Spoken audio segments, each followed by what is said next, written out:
All right, let's get our Facebook folks in here. Hit that save changes and go live there. We got the spinning wheels. Still spinning. 1 and 2. Take our morning coffee sip.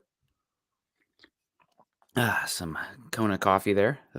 Very good, very good. Gotta love that stuff. Well, welcome in everybody. It is Thursday morning, and it's our last show of the week this week. I am Nick Kendell, and joined by, as always, in the morning. It is Thursday, right? God, I don't even know. I've been a day ahead all week.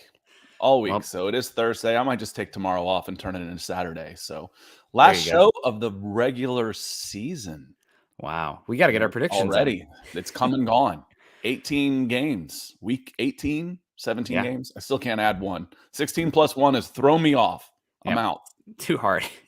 Yeah, I guess I should have maybe even added in the title our Chargers prediction, but this team is so banged up that we don't even know the half the names out. Now we know the names, but we haven't seen half the names out there. We'll talk a little bit of Broncos Chargers, no doubt. Will the Chargers be playing for anything? That's something they might have the 5th seed locked up by the time the Broncos game comes around. So we'll see what happens there. But let's say hello to some people in the chat as everyone starts to roll in here. We got Jeremy Sean joining us here, 6:28 a.m. before the show's even going on.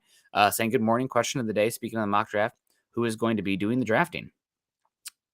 TBD on that one. I think the one thing we know for sure is that George Penner is going to be involved and interested in the process. I think that's the one thing we can say for sure. He's already, inserting himself in the head coaching search and football operations, even though he's kind of new to that. He's maybe, he's not going to be sitting there stomping his feet, I'd hope, for players in the draft, but he's going to be, I would guess he's going to be involved. I know who's going to do the draft. The general manager. Or the head coach, maybe. The general manager is going to do the drafting. Yeah. Who is the general manager, though? That ends up being the question. So the general manager. Yep. That's is that George Payton? Maybe. Yeah, 50. So, I'd lawyer that one, Jeremy. That's how I'd answer that one. And just on the general manager George Payton talk here, it does seem like 2 weeks ago, 3 weeks ago, a lot of people, sources in Denver, national media, were saying, "Oh yeah, George Payton's safe. George Payton's safe." Well, and then he's going to be part of the press conference announcing, Hackett being fired. Oh, George Payton's a part of it. If he wasn't going to be on the team, he wouldn't be there.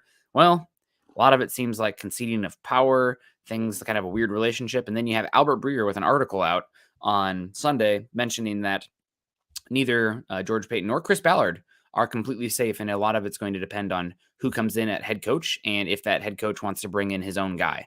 And the head coach would have to have a lot of power to be able to pull that, and that means, to me, the only two guys that it would make sense for that would be John Harbaugh and Sean Payton. Those guys might operating as if he's planning to be. That gives you options. If he wasn't at that conference, you've shown your hand. So he's got to be there. If he's not, you've shown your hand. He's not going to do it. You're now past the point of no return. If you're not 100% sure, you don't get rid of them both at the same time, then that gives you some options to do that. It certainly doesn't, as Jeremy says, he's safe-ish. I agree. I mean, I think I'd lean towards it. He'll be back, but again, to me, it's not a sure thing. Yeah. How shocked would you be if he was fired Black Monday? Let's say they kept him just to run the operations stuff on the football side of things to close out the season. And then it's like, okay, well, season's over. It was ugly. Thanks, George Payton. You're going to land on your feet. I'm not worried about George Payton one bit. He's going to have a good spot in the front office. But do you think he could be moved on that quickly? Or is it something that you wait until the head coaching hire is done? I don't know. It wouldn't shock me totally. I mean, at this point, if it's going to happen, and let's say the odds are 30% than it does, there is no good time. You want to do it before Senior Bowl. I mean, Senior Bowl is coming up. If you do it, you want to have a staff in place before you get guys out on the road for Shrine Bowl and Senior Bowl, which is in 3 weeks. 3.5 weeks coming up fast. Then you've got pro days and you've got combines. You need to have all that in place before then. So do you do all that, then cut them loose? The day after the draft, you fire your general manager and go through free agency. That would be cutthroat. But hey, here's a year's severance. Thank you. We're going to pay off the rest of your contract. You're still getting paid if you're not doing the work. That there are parachutes in there that makes it seem, I could go get another job and I just got a year's salary. Oh, okay. That's not bad. I would think the best time to do it would be the day after the freaking draft. Yeah. That would be cutthroat as hell. But that's why I'm leaning towards he's safe-ish. Yep. Well, we're on George Payton watch now, which is something that a lot of people pushed back against. But it was with how bad this team has been, with how bad the moves have been. And it's with what we've heard from the ownership. Definitely a possibility. Let's say hello to some people in here. Shifting gears, sunny days with the beautiful sunset picture there, and the coffee, the thumbs up, and the hearts. Good to see you, Sunny. We appreciate you. We got Phil coming in here saying good morning, guys. Good morning to you, Philip. Hopefully, Philip is both okay, but we will enjoy you coming in. We got our guy Swink McLeod saying morning all. Good to see you, Swink. Name. And Swink's been around a while. He's got a profile that goes back 10 years. So welcome in, Swink. I recognize Swink. Okay, good. It's an interesting enough name that one is in my head. We've definitely had Swink in here before, maybe more of the nighttime shows. But I recognize Swink. Dave Glassman coming in with the hearts. Good to see you, Dave. We know this one. Greg Smith, top of the morning. Broncos for breakfast. Greg, hopefully you're doing well. I've been thinking about you and sending good vibes with the news of your mother passing. Hopefully, I haven't had many close family members pass away, so I've been fortunate in that, so I don't know what it's like. But either way, sending you good vibes, and hopefully it was a beautiful service, and you and your family are having a lot of good memories to look back on there. Richard Miles, good morning, guys. Glad to catch you guys this early. We're here 7:30 a.m. Monday, Tuesday, Thursday. There will be probably a little break in February at some point, but we'll get there when we get there. We got Darius Simmons coming in saying, morning, guys. Unpopular opinion, but I think we should draft edge round 1. Our pass rush is concerning. What do you think here, Scott? Edge rusher round 1. You are correct. And I will say one thing, Darius. You are correct in saying that's going to be unpopular to the masses. Now, a couple of draft heads like Scott and I, we might not totally disagree with you. So what do you think, Scott? You never hurt my feelings with a pass rusher. You've got one more year of Randy Gregory, and then you can move on. If you have another year like you did this last year, you will move on. You've got Baron Browning then as your number 1 edge, if I'm not mistaken. That's a little concerning. You've got a lot of Robins. You still need a Batman. Can you get an edge that far back in the draft that is going to be, a top guy, an alpha guy, Bradley Chubb type, Von Miller type? Probably not. Maybe. Karlaftis is playing pretty well for the Chiefs, and he fell down into that area. I hear his name all the time when I'm watching the Chiefs now. You know how much I liked Karlaftis. Again, you're better off at edge than reaching for an offensive lineman. Yeah, you need a tackle. Yes, you need a guard. Yes, you need a center. But it's not going to do me any good if I reach to fill a need. Nick and I have this discussion with you all the time about best player available, and I think it's kind of nonsense because best player available is so subjective. But as Nick has always described it, you put them in tiers also. Like, say you've got a grade on them. This is an A, this is an A minus, and I've got 5 guys in there. If I've got an edge that's a B, I'm not going to elevate them to a spot where I've got 3 A's. I'm going to take my biggest need out of that A group. So, yeah, you could get help just about anywhere, Darius. And with that pick, you're going best player available based on your board. Yeah. When you come there and picking from, like I said, it's not going to be one guy unless there's a discipline thing where one guy's still up there who should have been a top 5 player and fell down here. Otherwise, you're going to have a group of about 6-8 players to choose from, and you're going to pick the one from there that fills the need the best at that point. And if there's not an offensive lineman in it, you don't reach for one. Yeah. And what's unfortunate about where the Broncos are going to be picking, granted, you'd rather have the first round pick than not, but in this mock draft coming up, we're going to talk about they have the 27th pick. From what I've watched so far, and also from talking to people who are very connected in the draft community and the league itself, it sounds like there's not going to be as many first round grades this season in this class. Now, there's going to be a lot of day 2 grades, but what's going to, I think about pick, they were saying about pick 18, 16, that's where the first round grades might cut off in this cycle. What's going to want somebody to trade up from pick 40 to 27 to get a second round grade guy when there's going to be a bunch of second round grade guys available? It's not a great draft for that perspective. Obviously that can change. No, let's look at that, Nick, because we said very similar last year, that the depth in the draft last year was second round. was second and third round. So I'm going to start listing from, I'll start at, let me see where Tyler Smith is. So he's at 24. So let's say 20. I'm going to read 20 to 32 real quick. And you're going to end up rolling your eyes all the way back through the top of your skull. Last year, Kenny Pickett, Trent McDuffie, Quay Walker, Kaler Elam, corner, Tyler Smith, OL, hit, Tyler Linderbaum, OL, Jermaine Johnson, there's your edge, Devin Lloyd, linebacker, Devontae Wyatt, defensive tackle, Cole Strange, George Karloftit, there's another hit at edge, Daxton Hill, defensive back, and Louis Cine, defensive back. A lot of I would say around 2 grades for the most part. Right. But it's like you traded up and got a first round for it, but again, are you better off moving back 10 spots and getting a second and a fourth? Maybe, yeah. The big question will be the value of the 5th round option on those guys, especially now that the 5th round, it has become guaranteed, but now it's tiered. There are 3 different tiers of the 5th round option, so it protects teams a little bit as well. So interesting discussion. Right now, I'd be in the team trade back, but you have to have somebody who's willing to come up. And you have to have a player that's valuable enough to come up. And last year was not I didn't want to trade up in last year's draft. Nope. Everybody wanted to move back. Yep. So we'll see. We got Andrew coming in here saying, morning, how many of these hamstring injuries are business decisions? I think a lot of them are, we're playing meaningless football. Why would we risk you playing hurt when you could, if you're playing with a slightly injured hamstring, you're favoring a side or you're using a little bit more not proper technique, and you're more likely to get injured something else. So I think it's just a long-term decision. And also, this is an exhibition game for the Broncos. So get guys reps. For Andrew's point, did you hear the first 2 words? Well, Nick's first 2 words were, I think. The next 2 words were a lot. That was the next 2 words out of Nick's mouth. I think a lot, Andrew. That was what Nick just said.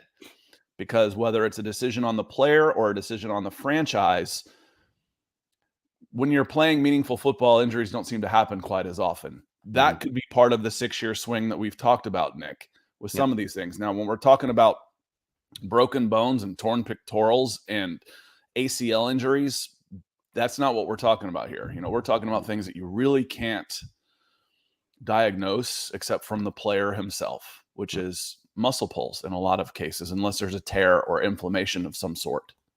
Yep. So, meaningless football, get other guys reps, protect your more highly valued assets. The outcome of the game doesn't really matter except for pride. Jamal Killian's coming in saying, good morning, Broncos country. Good to see you, Jamal. We got Alabama Chagrin saying, good morning, gentlemen. It seems like Harbaugh has always been a build from the trenches kind of guy. That's one thing I like most about Harbaugh is that everywhere he's gone, his teams, he's built teams, he's built culture, and he's built teams that perform the same way. They're tough, they're big, they're fast, they're a see football, eat football kind of team out there, shove it down your throat. And I think that's something that, given where Russell Wilson's at in his career, given where current defensive football is at, I think that would play quite well in the NFL right now. These light boxes, these 2 high safety shells, more defensive backs out there. I think that's the way to go, personally. So I would love to have Harbaugh being a trenches, run-centric coach here in Denver. But we'll see. He's not going to be the only. Denver's definitely not the only team interested. Jim Harbaugh. Now I've got. When did he play at Michigan? Because it doesn't matter. My point will be the same. I felt like he was a Bo Schembechler guy. Mm-hmm. You build from the trenches. That's hard-nosed, big, old-school Big Ten football. And even if it was Lloyd Carr, I'm not quite sure where that happened. It was about 89. And Harbaugh's – how old is Harbaugh? I have no idea. I think he's a few years older than I am. So I think he played for Schembechler. That's a pretty good influence there. It'd be like playing for Gene Stallings. Your influence there is one in the trenches. I agree. So Rome, welcome. First time tuning in live. Appreciate you checking in. And Andrew Lampy, I've neglected to say thank you for the stars. Thank you for breaking the ice for us on Facebook for sure. Always a big help. But yeah, I'm almost positive he played under, I'm messing up my L's there. Harbaugh played under Schembechler at Michigan, which would be an influence there for sure, which is win in the trenches. Yep. It carries over, protects your quarterback, and can shorten the game and let you dictate a little bit. And when teams have taken it to the Broncos, it's been a lot of times because of the Broncos getting whipped in the trenches. It looks worse too when you do that. It feels like a worse kind of loss. Also sucks when you can't stop anybody on defense. DWI guys coming in saying, good afternoon, gents in Broncos country. Good to see Ethan. And yeah, also shout out again to Andrew Lampy breaking the floodgates there with the stars this morning. If you guys want to be like Andrew, obviously we appreciate all these super chats and super stickers and everything like that. Keeps the lights on here, keeps these shows running. But if you can't do that, make sure you're clicking the thumbs up, liking and subscribing on YouTube. That's a equally valuable way to support the show, and we'd appreciate that. Doug Freeland coming in saying, good morning, guys. Always appreciate Doug with his cute yellow lab picture there, rocking the hat. We got our guy Michael Wilson coming in saying, good morning, Nick and Scott. How can the Broncos draft anything other than offensive line first? They are horrendous. Broncos fan from Texas. When you're picking 22nd to 31st overall, probably where the Broncos are going to be at, you need to have a lot of options. And luckily for the Broncos, it's not the first round pick isn't the only way to add talent this year. You have free agency. You can add somebody via trade. You have the rest of the draft. Broncos need to hit on the draft. Just for perspective here, the Raiders went into a draft a couple years ago thinking we needed offensive line no matter what. They took Alex Leatherwood. How's that panning out for them? They reached on a player within 2 years. They waived him within 2 years. You want to add offensive line? I agree with you 100%. In the end, it comes down to the individual player and the assessment and the evaluation of that player. So you have to match the draft slot with the talent, not the position. Otherwise, you're in a position where you're waiving talent 2 years after you drafted them in the first round. Right. And again, it's a long-term play, Michael. So you want to start thinking about, 50-year options. My first rounder I want to have for a decade. I mean, it's not a 1-year thing. So do I want to, we really need a center. Do I want to take a center? Okay, let's say it turns out to be a good center. And my 50-year option, if I'm going to pick it up, I'm going to use the Raiders, for example. The 50-year option on a running back was more than running backs make. So they didn't pick it up. They want to re-sign him, but they don't want to pay him $15 million and make him the highest paid running back. So if there's not a tackle and you want to reach for him, and just looking at last year's draft, I mentioned 3 offensive linemen that did okay in that tier where you'll be picking. The year before, there was only 1 offensive lineman, Christian Darrisaw, that got picked. He got picked 23rd by Minnesota.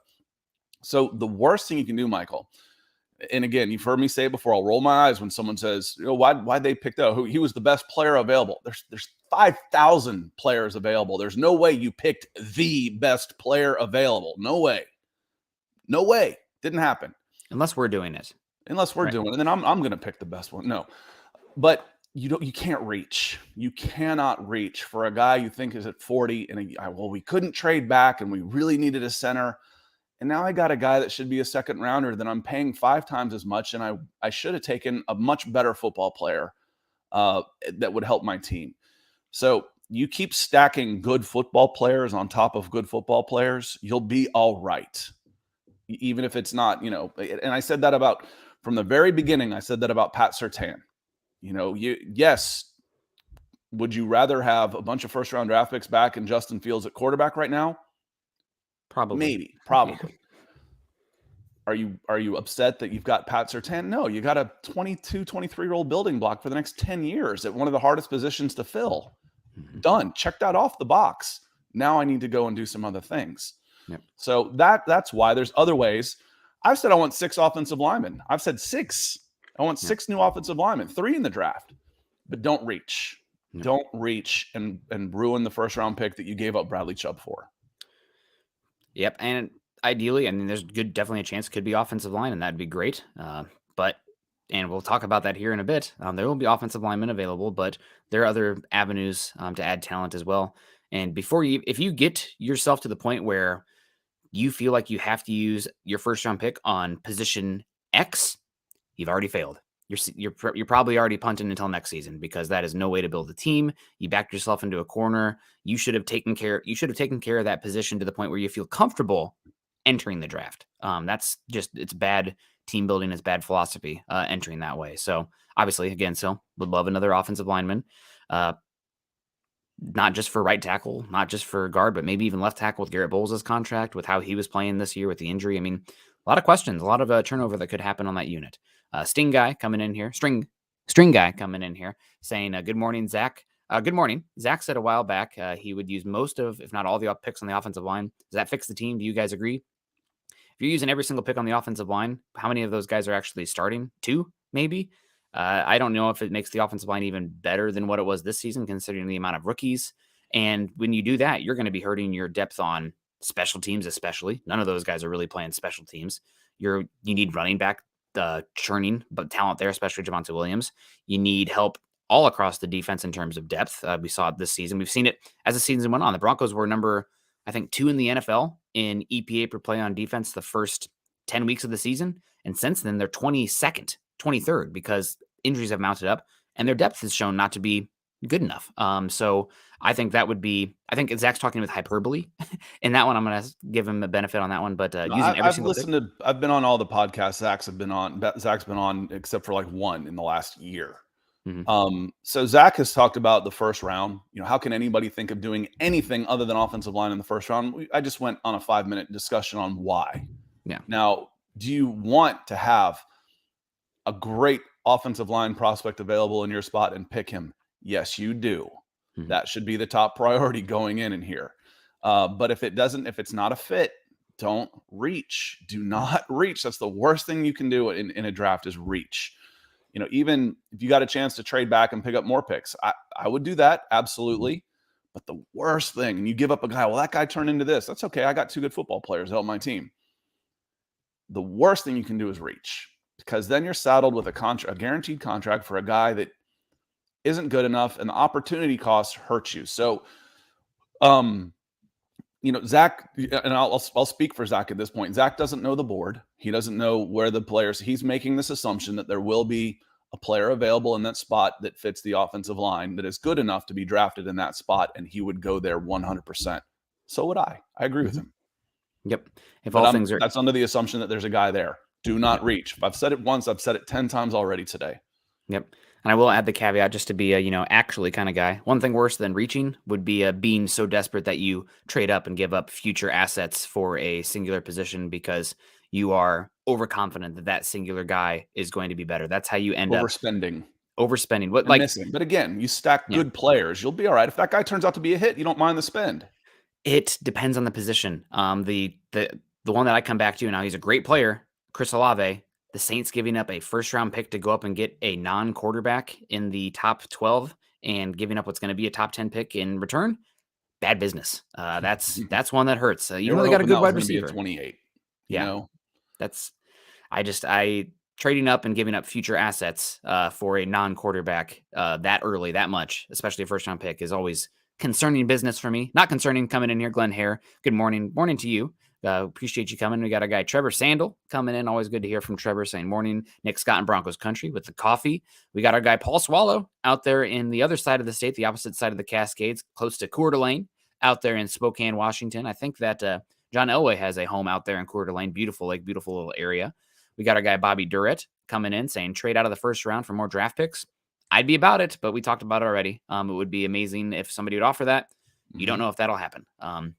But I'm certainly for it. I'm here for stacking 2024 picks to give yourself more young contracts. If you want to put yourself, that's where all the contracts are, Nick. I mean, the Randy Gregory, the Russell Wilson. Yep.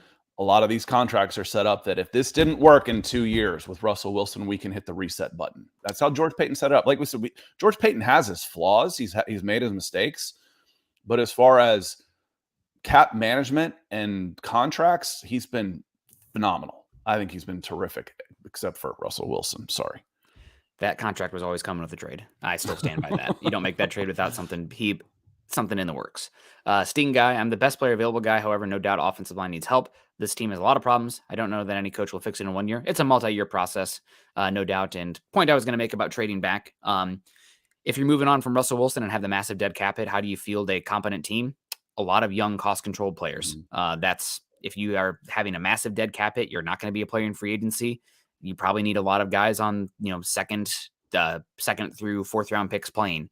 So trading back, I think, is the way to make those lean years not quite as lean, if it does come to that. Trevor Sandel, Nick and Scott, what are you guys' thoughts on the Broncos looking at Sean Payton as the head coach and him quitting on the Saints? Would that be something if you were general manager, would worry you? Worries me some. Well, if I'm bringing in Sean Payton, I'm worried I'm still have a job if I'm the general manager. I think it's There's been talk of Jeff Ireland, I believe is the name. He's a longtime scouting director, assistant general manager with the Saints, who's worked with Sean Payton. Sounds like wherever Sean Payton goes, it's likely Ireland is going to be the general manager, but number 2 man in the final say personnel decisions. But yeah, I think it would worry me some. That being said, that's a long-term issue, where the short-term issue is your team probably sucks if you're looking at Sean Payton right now, and you want to dig yourself out of that suckage. Not worried as much about the long-term impacts. I don't have all the information. Yeah. There's a zillion reasons that don't come to light of why he may have walked away. He may have been forced to walk away. Who knows? Mm-hmm. There's stuff that goes on behind the scenes. Think of all the conspiracies with why Michael Jordan, I almost said Michael Jackson, why Michael Jordan didn't play for a couple of years. Oh, he was suspended, gambling, all this stuff, stuff that never came. You don't know. I'm not going to judge, but if I was about to hire him and send a few draft picks and 8 figures, 9 figures worth of contract, I'd find out. I'd find out. Mm-hmm. I'd spend $5 million on a private investigating team, and I would find out. I promise you that. Yeah, 100%. We got our guy Alessandro saying good morning. Is there a list of good free agent left guards? All team is rebuild mode for quite some time. Things can turn around quickly in the NFL. That's one of the beautiful things about the game. If you get the right culture fit, coach, hit a couple draft picks, and boom, you're back there contending. I mean, the Cincinnati Bengals were a laughing stock for a number of years, or just mediocre in the post Marvin Lewis era. They draft Joe Burrow, they draft Jamar Chase, and they are off to the bleeping races. I'm all in. Bengals Super Bowl. That's my team this year for the Super Bowl. That's who I'm pulling for. But this team could turn around quickly. That's probably about a 5-year process. If they're good at this year, and they hit last year, I think they were probably a year ahead last year. So Bengals. 4 years before they went from building, draft, spend. Actually, they kind of went spend, draft. That was the part where people forget, is they dumped about $300 million into free agency before they made a couple of those. And then they were still bad enough to be the number 1 overall. Got their quarterback, spent on their defense, got their quarterback another weapon. Then they can address the offensive line. Doesn't all happen at once. Yeah. I mean, T. Higgins, Tyler Boyd, Joe Mixon, they've built some infrastructure on that offense and spent on the defense. And now they're drafting, I think it's the late stage contention, where when those teams are building, what do they go for? Secondary, because they have to be able to win those shootouts and have matchup guys in the playoffs. So we got Deanna Hendry coming in on Facebook. Look at her coming in from the other side over here, sliding in the Facebook door. Welcome. Good to see you. Good to see you, Deanna. We appreciate you coming in. Cute little kid with his captain steering wheel there. We appreciate you coming in. Of course, we got our guy Michael Ronquillo saying good morning, Broncos country. Go Broncos. Alessandro, as far as good left guards, Isaac Semialo, I think he plays more right guard for Philly, but he's one to keep an eye on. You have Nate Davis for the Titans as another name to keep an eye on. I'm curious what the Broncos do with the guard position. Would you move Quinn Miners to left guard, keep him at right guard? I think there could be some movement there with some of those guys, but we'll see.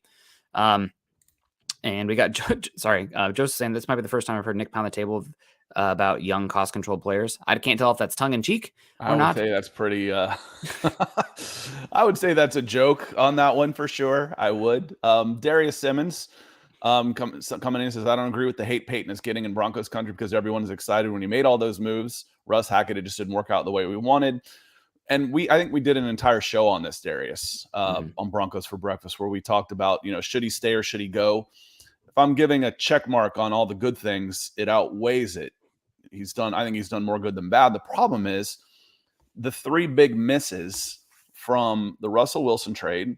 And again, it's a results business. We're not being graded on our intentions unless we're politicians, and we can lie about our intentions.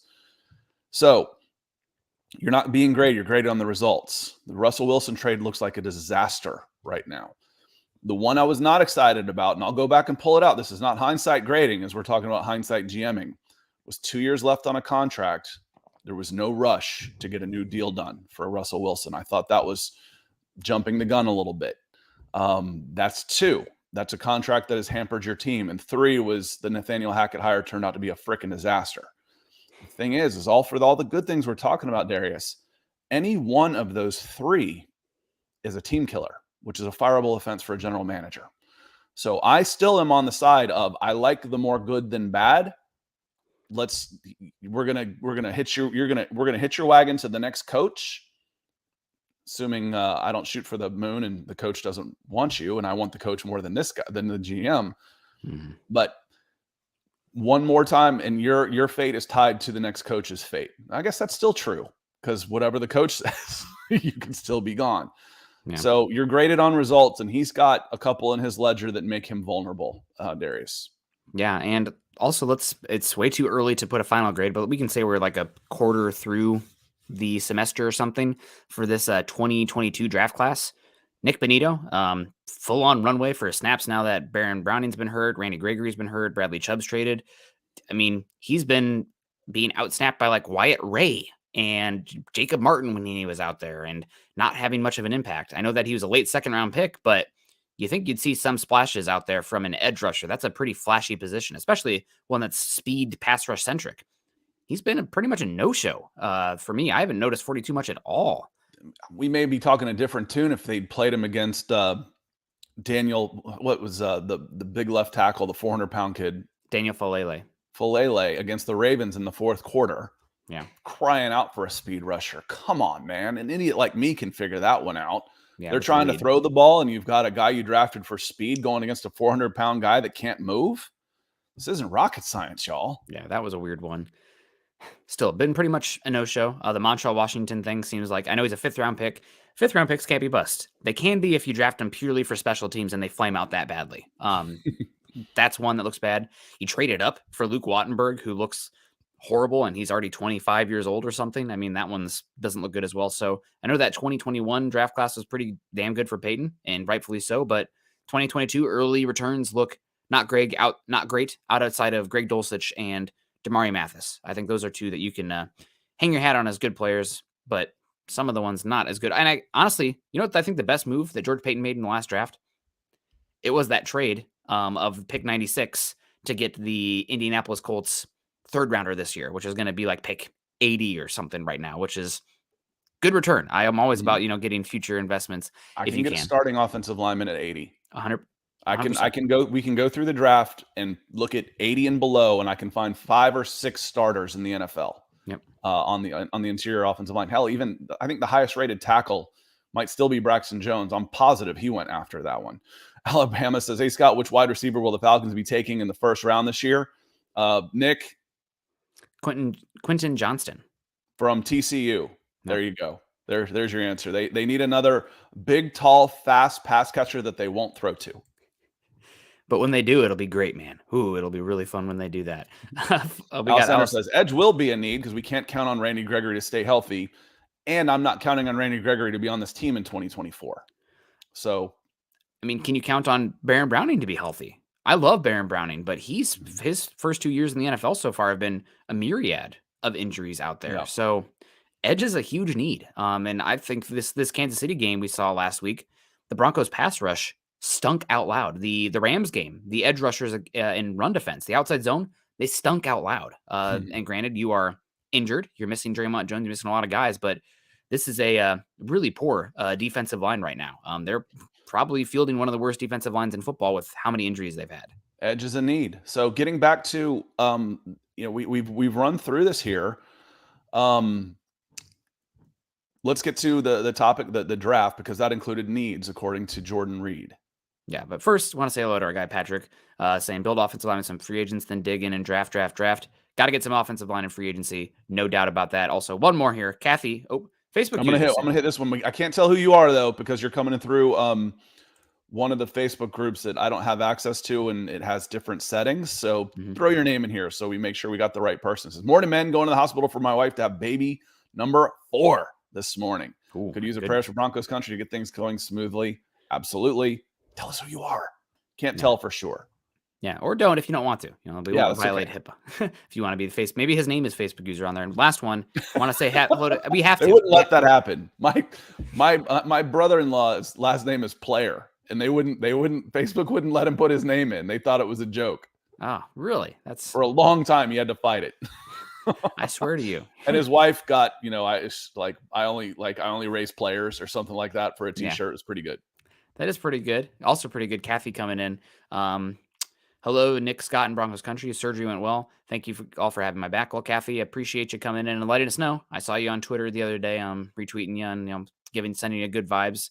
Glad that you are on the up and up, and hopefully you can hang around and watch plenty of football. Hey, it's if you're going to be bedridden for a bit, recovering, good time to start getting yourself familiar with the draft class. And talking about, there's plenty of football to watch where you are too. So you got football. Well, it's in the evenings then, but there's still different times between football and football. So got a little Chelsea at 3:00 Eastern today. So yeah, absolutely. Well, getting into the draft here, Jordan Reid, long-time NFL, not a long-time NFL draft. Friend of the show, could we say? What was that? Friend of Mile High Huddle? Yes, he's actually been on, Carl and I have had him on Building the Broncos, I think 3 or 4 times, back when he was an up-and-coming player, and I thought he was a very well-spoken, intelligent analyst, and this was before he worked for the Draft Network, and then 2 years ago, ESPN picked him up to kind of be the up-and-coming draft analyst for them, doing a lot more of the site stuff versus the Mel Kiper, Todd McShay, camera stuff. But he's on his way up. Jordan Reid's a great, good friend of the show, former, I think, SWAC conference quarterback in college as well, and did some coaching. So now draft analyst, work on the media side of things, and this is his second year at ESPN, and he released his mock draft 1.0, and who does he have the Broncos taking? Everybody, you can uncover your ears, you can put away the booze. He has the Broncos drafting an offensive lineman with the 27th overall pick, obviously coming via the Bradley Chubb trade, but it's San Francisco's pick, so we're pulling for San Francisco to not get that 1 seed and also for an early loss. The Brock Purdy story is fun. Let's get him knocked out of the playoffs if we can. But the 27th overall pick, offensive tackle from the University of Tennessee, go Vols, Darnell Wright. And Jordan Reid writes about the pick, saying, the main focus of the offseason should be centered around Russell Wilson and correcting what went wrong during his first season in Denver. That starts with better protection after the Broncos allowed 61 sacks through 16 games, most in the NFL.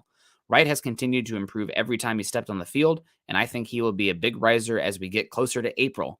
There are some scouts who feel he could be the best right tackle in this year's crop, and he'd be a day 1 starter for Denver. His core strength and power allow him to easily generate movement at the point of attack and halt pass rushers at the peak of his pass sets.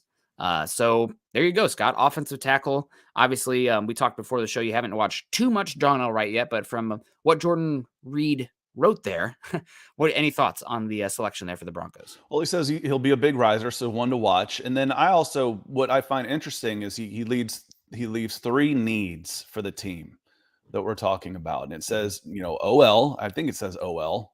No, it says O tackle. I just put OL in there, frankly. OL, but yeah. And then next it says edge, which is what we've been talking about. So again, a sneaky.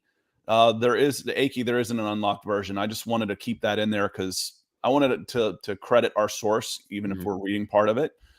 So OL, edge, corner was he put the 3 needs. Now, I thought if he really wanted to be gutsy, he puts quarterback on there instead of one of those other positions. I mean, how many of you would say, if I were to come in here and say quarterback is a need for the Denver Broncos, would you say, no, it's not? Or would you say, yes, it is? Would you agree with me? I think most in Broncos country would probably agree with me at this point. However, we understand that no resources are going to be poured into the quarterback position directly this year because you've got one more year where your wagon is hitched to Russell Wilson.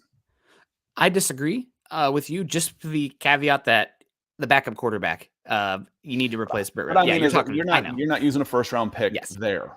Yes. Right.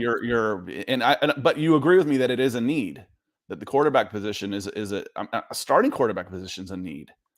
It's definitely one that you are going to be considering there, and you're probably going to do your work on this class. You don't really have the resources to trade up for a guy and lose those cost-controlled players, but definitely something to consider. I think you probably are looking to take a day 3 swing on a guy just for development and getting another arm in there that can replace Brett Rippon. And the backup quarterback is 100% a need. Brett Rippon is not enough out there. He's not also a quality enough quarterback where, let's say, Russell Wilson is struggling this much again next year and you want to protect yourself from injury, increasing his chances for the injury guarantees on his contract for the 2024 season.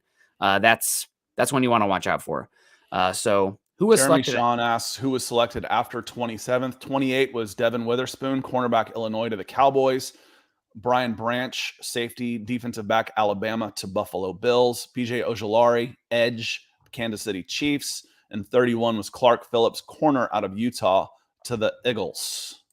And also Devon Witherspoon went one pick after at pick 28 to the Cowboys. I said that, unless I screwed his name up. I just heard Brian Branch when you went Bills. Devon Witherspoon, cornerback from zero-star cornerback from University of Illinois. He was a pretty fun player this year out there for the Illini. Man, he is the Illinois kind of ticked me off because they beat Iowa. Was it like 9-6 this year? What an ugly game! Everyone drink, but I don't know if you weren't directly invested in Illinois or Iowa, you didn't watch that game, so no one knows but you, Nick. Well, he is a grade A trash talker. He is a chirper for sure, which I kind of appreciate from my cornerback position. He's got a big personality. From his background, he needed to have a little bit of an edge. Yep. You know, I mean, he's not out there with a quiet confidence. He's got to be out there with a "Hey, look at me." Yep. Pay attention to me type of vibe, which is good for a corner. And you get beat, you know, that's all right. Yeah, nice play. I'm going to get you next time. I don't mind that. I don't mind that. Yeah, and they put him on an island. They love to play cover one there at Illinois this season, and he was up in a press situation a lot, and he held his own. He's pretty easy to see. He wears number 0, which is obvious for a cornerback out there. But yeah, the Broncos going Darnell Wright, offensive tackle from Tennessee. The other offensive lineman to go off the board in this draft class, we had coming off the one before the Broncos pick there, would have been, I'm still scrolling, Luke Van Ness, defensive end, Iowa. I think that was the guy you were pointing out to me, Nick, as the traits guy. No wonder you like this Jordan Reid guy.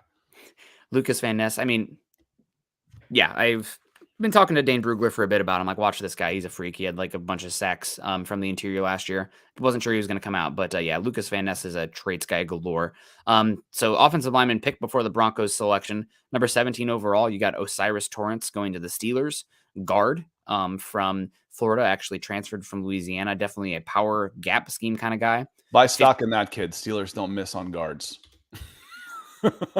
Seems to be true for the most part. He'd be a great fit for them if they're going to run more inside zone gap power. Broderick Jones, 15 overall to the Patriots, offensive tackle from Georgia. You got Paris Johnson going 13 overall to the New York Jets.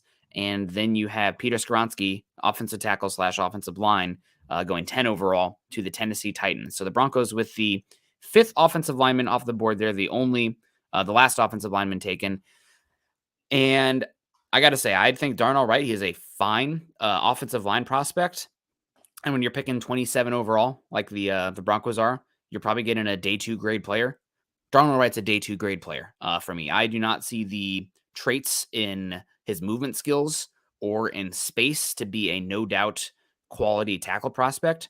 Honest to God, the guy he reminds me a lot of, and if this is one of Scott and I's first early on shows, this is one of my favorite prospects in that class, was Tevin Jenkins, a mean guy at the point of attack, maybe a little bit sloppy in pass protection from time to time, can get a little bit over his skis, not the best foot speed on the move in the run game or handling edge rushers, especially ones with good finesse moves against him.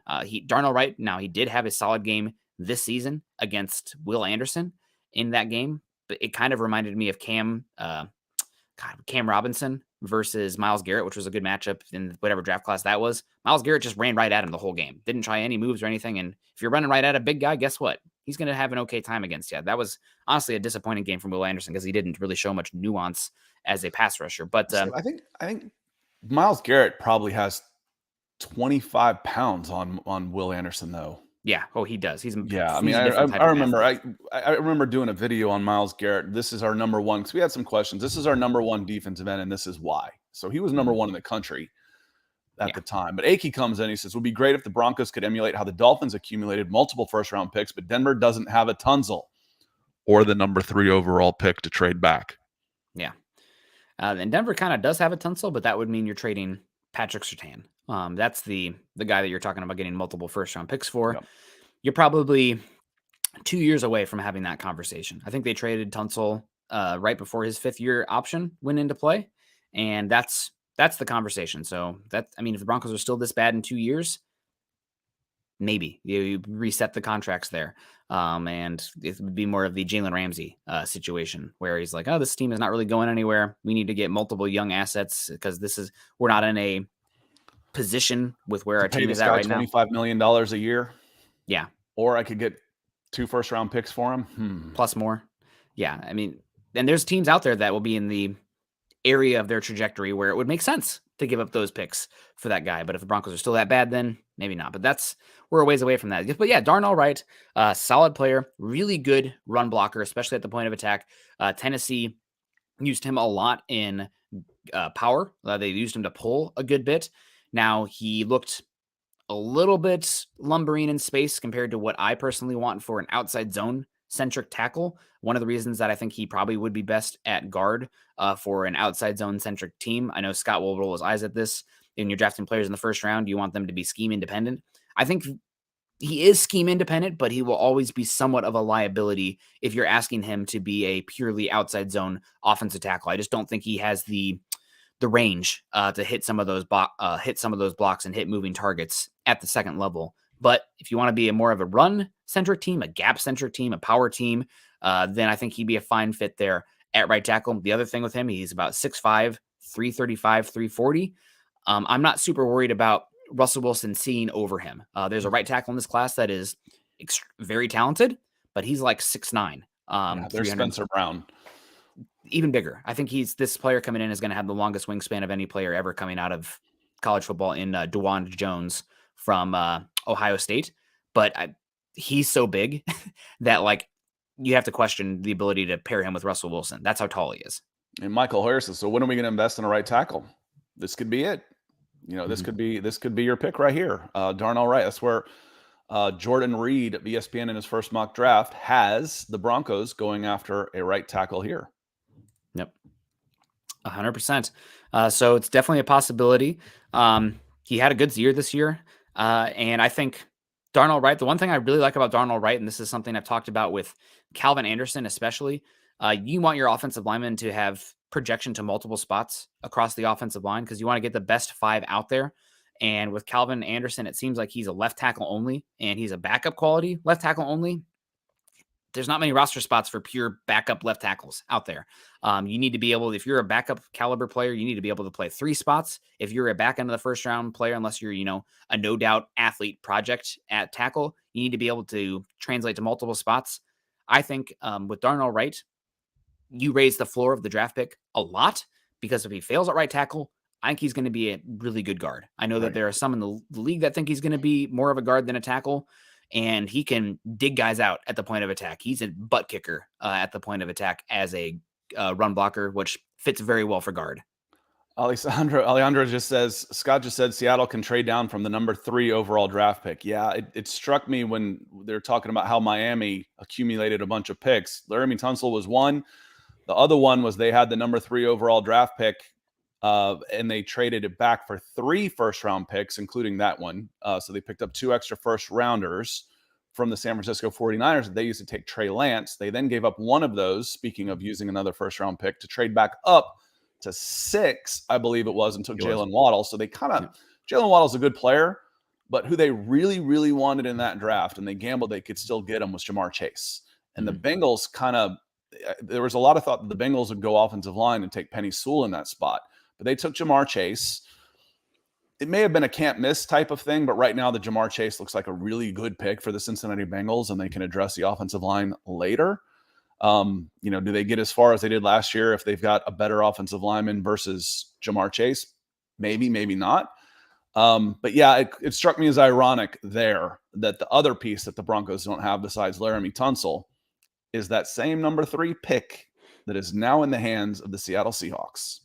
Yeah, 100%.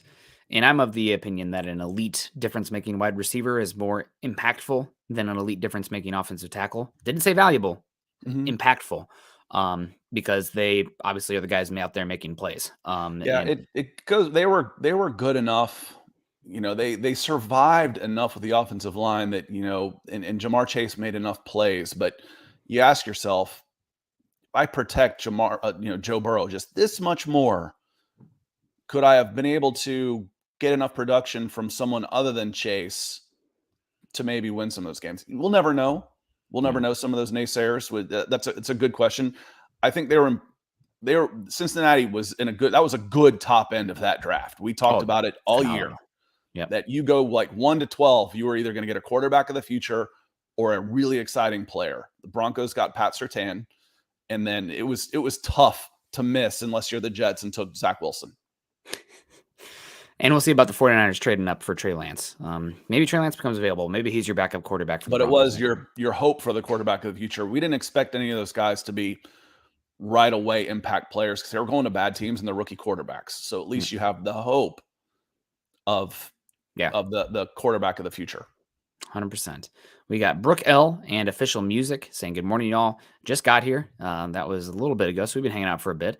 Saying, have a great day. Go Broncos. One last win to end the season, please. Absolutely. We definitely want to close out one more game. And I want to get to one thing here about Jordan Reid that he talked about here. 61 sacks through 16 games, most in the NFL. Don't get me wrong. The offensive line is bad this season. A lot of those sacks have been brought on by Russell Wilson. Let's just be completely honest. It was an issue with him in Seattle. And we watched the games this season. How many times does he, try to escape the pocket and hasn't been able to? Guys have been open, try to climb the pocket, but in a way that is trying to escape through it versus climbing up while you're still in a throwing position. At some point, how many sacks did they say? 61? Probably this offseason. Might have to go back and watch all the sacks and assess blame, time to throw, options that are open, et cetera, et cetera. But from my multiple viewings of the games, offensive line has been an issue, no doubt. I have just as much, if not more, issue with the run blocking than I do pass blocking. But I think Russell Wilson is equally to blame for a lot of those sacks. There's timing and trust that will develop over the course of a year. You hope that should improve. Like I said, for all this shtick that Russell Wilson has gotten for this, I saw Matt Ryan go through the same thing with Indianapolis, watching him where he was a hair late releasing the ball. I'm like, Matt Ryan makes that throw. I've seen it a zillion times. And it has nothing to do with arm strength or anything like that, where he's holding on to it just a tick longer than usual because he's just not as comfortable where he is with the Colts as he's been with the Falcons. Hopefully, Matt Ryan's not going to get another chance with the Colts. Russell Wilson will get another chance with the Broncos. Another year of trust, timing, comfort, hopefully helps alleviate some of those concerns, some of those problems. And I think they're also going to do a better job of putting a scheme that Russell Wilson will excel at. I won't go into the speculation of how much involvement Russell had in this scheme, specifically the design of it, but we'll see. So overall, looking at this though, do you have any other thoughts about the Broncos adding, Jordan Reid adding offensive tackle, edge, and cornerback as the positions of need here for the Broncos? What do you think about cornerback? I mean, obviously, now that Damari Mathis is hurt, that's definitely you're in uh-oh land there at cornerback. Maybe the Broncos shouldn't have waived Ojemudia. I guess Lamar Jackson looked okay. I saw some people crediting him. He's long. Yeah, he's really long. He's big. Yeah, he's a long guy. Interesting. I mean, that's an interesting prospect. He looks, I'm not going to say stiff, but he doesn't look as fluid as, a smaller guy might. And part of that's just size, but he's a press and release. Maybe I can help set the edge, nickel type. That's an interesting prospect there. Yeah. 100%. And Facebook users saying, oh my, watched last night's show late and here you are now. You guys are beasts. Yeah, Scott and I do 6 shows a week ish. Well, Scott's here more than that because he's in the background, but I'm up here, flexing the vocal cords about six shows a week and stepping in on some other ones as well. So it's just we're just a bunch of draft dorcases. Enjoy the game. It beats working for a living. So it's because of y'all that we can do this for sure. So thank you again for everybody that comes in and supports the chat, the likes, the shares, the supers, the stars, all of you. Again, Happy New Year, and thank you very much. Yeah, appreciate the heck out of you guys coming in and supporting us. Before we get on out of here, wrapping up, talking a little bit of Jim Harbaugh to start the show about the news about he's hired an agent. Carolina and Denver and Indy are certainly after him. Some speculation that Carolina would be his preferred destination, but that one was admittedly speculation. And talking about Darnell Wright being mock drafted to the Broncos by Jordan Reid on ESPN. Probably do need to spend the last 5 minutes or so talking about the Broncos playing the Chargers, the last game of the season. Had a lot of hope this game would be a win and get in kind of situation for the Broncos. Now it sounds like it might be a completely meaningless game this week. I believe there is a scenario out there with it might be the Patriots and Bills game and the Ravens-Bengals game where the Broncos game that kicks off at 2:25 p.m. Mountain Time will have no meaning for the Chargers. They might have the 5th seed wrapped up, in which case you might not see. Why would they play Justin Herbert? Why would they play? That's not fair. I like the way other leagues do it. I'm specifically speaking of soccer. They play everybody at the same time on the last day. Everybody. Yep. It's not fair that I could rest starters because I've already clinched this based on what happened that day. Now, if I've earned it going in and I'm 14 and 2 going into the last week and I got a 2-game cushion and I want to rest everybody, that's different. That's one thing. Yeah. But on the day of the game, I get an advantage knowing what other players or what other teams have done. And I don't think that's fair. I agree with you. It's not about fair. It's about money. Exactly. They would not give up the slots. How can I get more teams on television? Yep. And we know that coming in, so it doesn't sting that much. But I wanted to hit this from Achy Dragon real quick because I've seen some discussion about how do I improve the offensive line? It takes long for these guys to develop and free agency. But Achy comes in, he says, how are the Broncos going to fix the line in one offseason when they haven't been able to fix it in over a decade? It's a valid point. And again, for me, it's not fix, it's improve. Mm-hmm. You're always building. You're not going to all of a sudden have an offensive line they don't have to worry about for the next 5 years this offseason. Mm-hmm. And it's not just, can I go in the offensive line in free agency or draft? It's both, man. I've said a zillion times, I want 3 of each. I want 3 draft picks of your bunch, and I'm hoping you can trade down a few spots and maybe add some. I want 3 draft picks. I want 3 free agents. I want 6 new bodies coming to camp, competing for those spots. 6. Now, can rookies improve your offensive line? Yes, they can. I can go through a list of 10 rookies that I could pick out on other teams that were probably available when the Broncos picked that would have been better options than what you put on the field this year. Yes, you can improve. Fix, that's a relative term. Can you improve? Yes, I wholeheartedly believe you can improve this offensive line this year. Without a doubt, no questions asked. And I'm going to go all points, and obviously this is such a multifaceted question or answer to this question. How can you improve this offensive line? Well, I think by improving the circumstances a lot, you can improve how the offensive line functions as well. It's something I've talked about here a lot.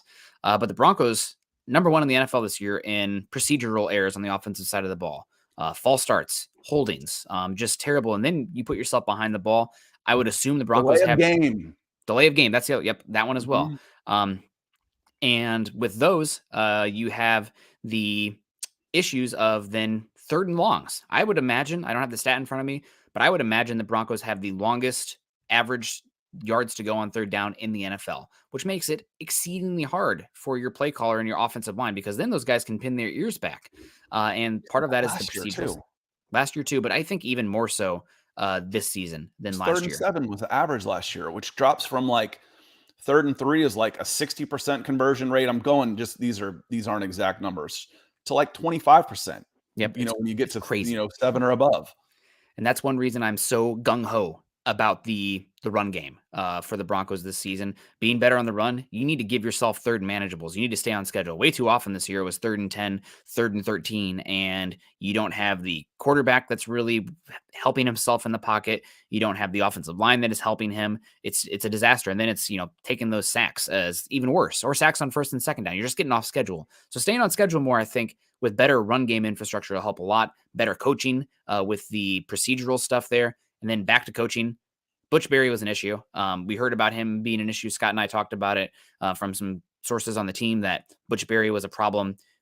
OTAs, there were issues there between the players and Butch Berry, which is crazy. I mean, we heard about that pretty immediately. And now he's gone. You'd assume that you'd have enough of a resume where he can go in and be a problem like that.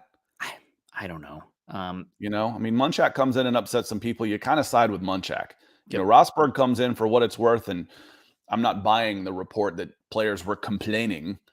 But if they do, so what? You haven't earned the right to complain. So who is Butch Berry, where he comes in with this causing problems? Yeah, it reminds me of one of my favorite quotes in the movie Holes, where they're digging out there looking for the treasure and whatnot. And he's like, "Grandpa, I'm tired." Well, that's too damn bad. That's how I feel about players complaining about tired for the week. That's just pain leaving your body. Yeah, 100%. We got joy entering our body here, whatever that means. Deanna Hendry, $20 said morning. Good morning, Deacon Scott and Nick. Deanna coming in on YouTube and Facebook today. We appreciate the heck out of you. We also got, man, you guys are killing it with the super chats here. We got to give our final score predictions here for this exhibition game for the Broncos. Jesse Fraley coming in saying, thanks for a great show and discussion. We appreciate you, Jesse. Cute dog pick. We always appreciate the dog picks. Hit me up on Twitter with the dog picks. I'm all about that. Scott and I are both animal lovers. No doubt. We both love our dogs tremendously. Achy Dragon. 16-pound cat is sleeping right there. Right. I'm pointing to the left for those of you listening. I had to leave my door open because he didn't sleep at all in the night. He was jumping up and down on me all night. So he's sleeping now. I'm going to wake his ass up in a minute. And we got Achy Dragon, $5. Thank you so much, Achy, saying another season where Nick and Scott outperform the Broncos. Thanks, gentlemen. Well, that's really nice of you to say, Achy. Bar's not that high, obviously, for that to be the case, unfortunately. And eventually we'll cover a winning team, no doubt about that. Dom saying love holes reference. Yep, 100%.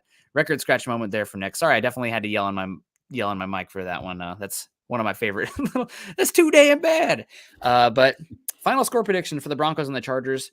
It's really hard to predict because we don't know this Broncos team at this point with the injuries, and we don't know if it's going to be the Chargers starters at all. This could be a game that has no impact on anything other than maybe the Broncos don't give a top 3 pick to the Seahawks. And for that, I am hoping, coping, praying that that's the case. The Broncos can get a win and not give the Seahawks a top 3 pick. I'm going to go Broncos win this one 20-17, going out on good vibes, baby. That's the only way to go. I don't care. Either way, 2017 Broncos. Denver wins this game, can drop the number 3 pick as low as 6. That would be amazing. Yeah, as low as 6. But then we start getting into strength of schedule component. So maybe 5. We'll see, but it could also end up with the number 2 overall pick.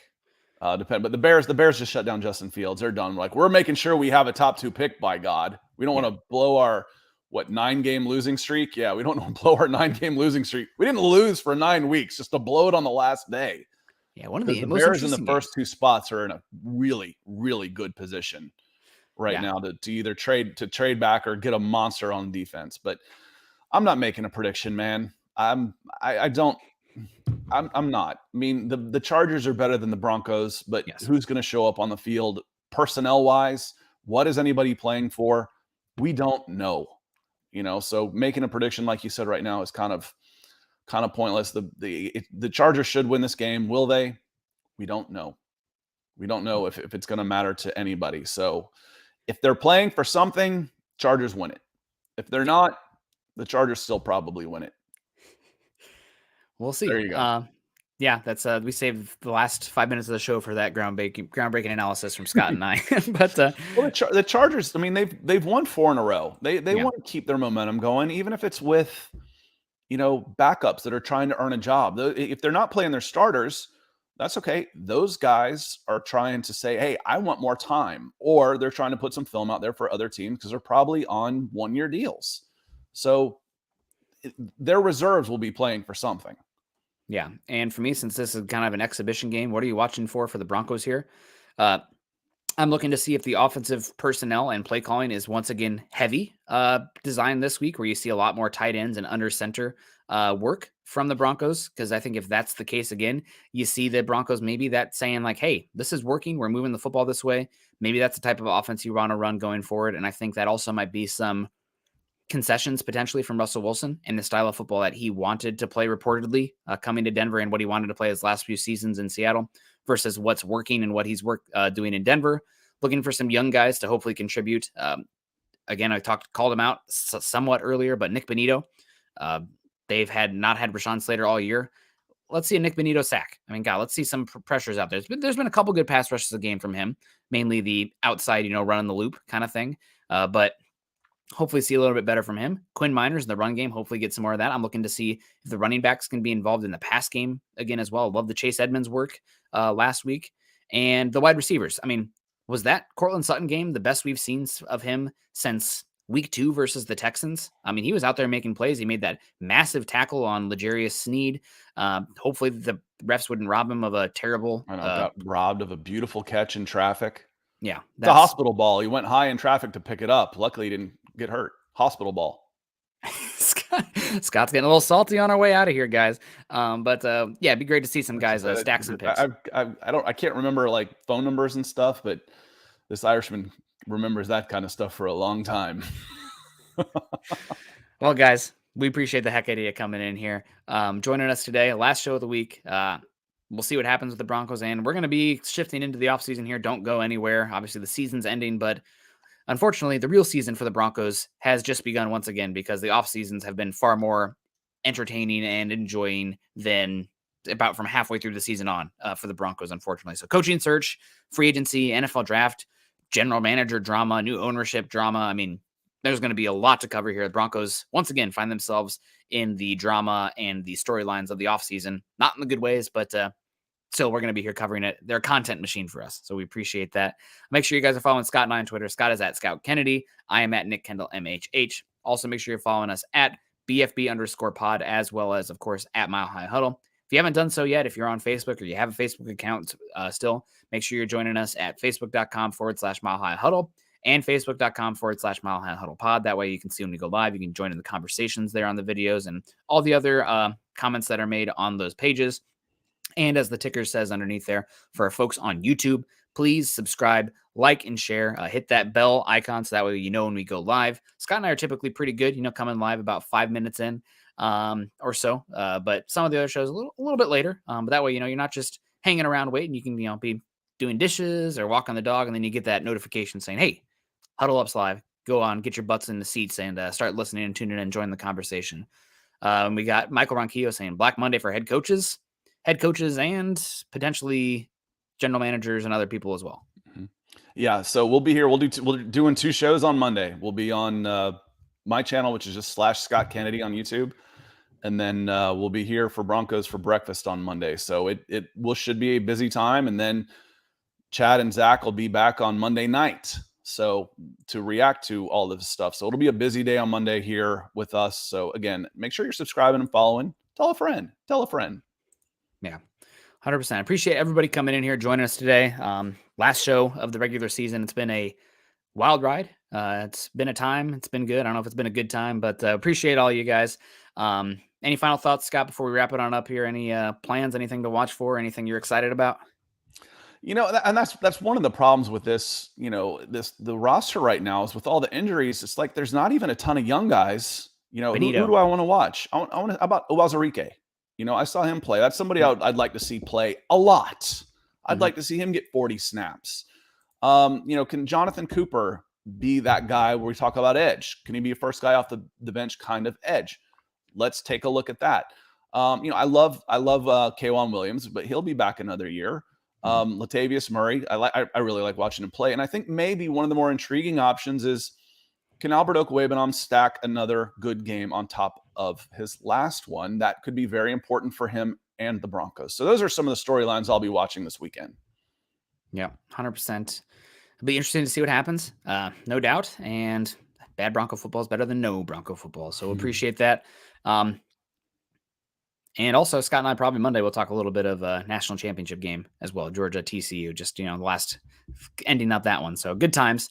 Appreciate everyone coming in. Make sure you're continuing to choose kindness and compassion. Have a good weekend. Go Broncos.